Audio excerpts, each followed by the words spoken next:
असंभव।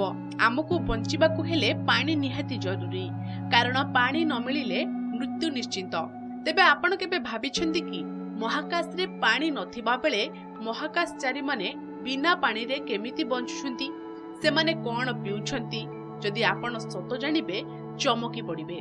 आज्ञा हाँ, प्रकृत रे निज परिस्रा छाणी पियंती महाकाशचारी।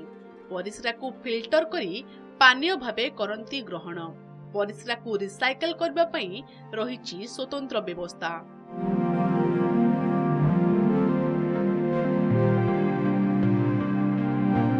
आपण को यह आश्चर्य लागुथिबो, किंतु सतरे से माने निज परिस्रा पियंती।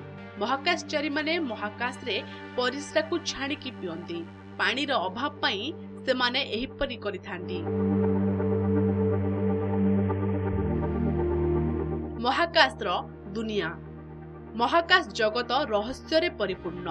वैज्ञानिक माने एही रहस्य गुडी को बुझिबा एवं समाधान करिबा पई निरंतर नूतन गवेषणा करूछंती। वैज्ञानिक मानक गवेषणार फलस्वरूप आज मनीष चंद्र रे पहुंची पारिछि। किंतु आपण कोन जानिछंती, जेतबेले जणे महाकाशचारी को महाकाश को पठा जाए तांको पई बहुत सतर्कता अवलंबन करा जाए, जेपर कि खाद्य सामग्री, महाकाश यान रे थिबा सामग्री रो ओजन एवं दीर्घ समय धरि फसी रहिले पानी रो व्यवस्था इत्यादि।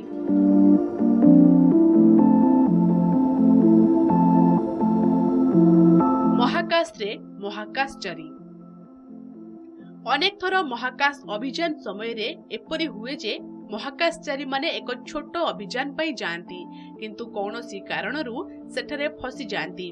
उदाहरण स्वरूप गत वर्ष जून मासरे अमेरिकीय महाकाश संस्था नासार महाकाशचारी सुनीता विलियम्स एवं बुच विल्मोर 8 दिनिया मिशन ने जाइथिले, किंतु यांत्रिक त्रुटि जोगु सेमाने 200 दिनरू अधिक समय धरी सेठारे फसी रहिछंती। एबे आपनक मनरे एहा आसुथिबो जे एते दिन धरी फसी रहबा परे सेमाने महाकाश रे पानी किपरि पाउछंती, सेमाने कोन पिउछंती? शौचालयर व्यवहार। एबे प्रश्न उठुछि कि महाकाशचारी माने महाकाश रे शौचालय किपरि व्यवहार करंती।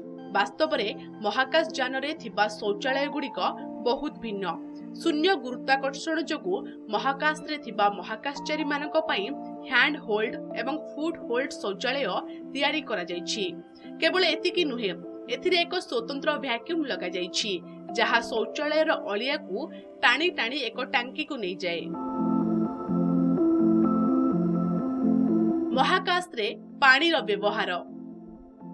आपण को कही रखुछु जे महाकाश यान रे परिस्रा पाई एक स्वतंत्र प्रकार वैक्यूम पाइप मध्य लगा जायछि।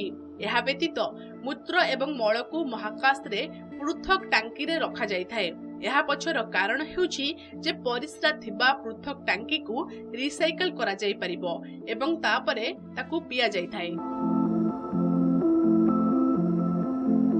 परिस्रार हुए रिसाइकल। महाकाश रे परिस्रा को रिसाइकल करिबा आवश्यक, कारण सेठाकू पानी नेबा बहुत महंगा।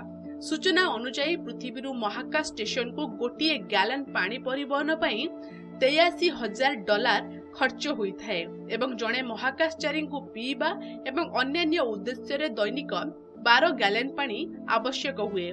अधिक पानी नेबाकू हेले एहा मिशन न खर्च को द्विगुणित करिथाए एवं एकाथरे अत्याधिक पानी पठाइबा मध्य असंभव, कारण एहा विमान रो ओजन को वृद्धि करिथाए।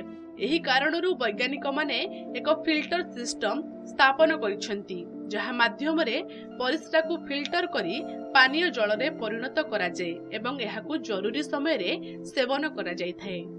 Bureau report, Nandighosh digital.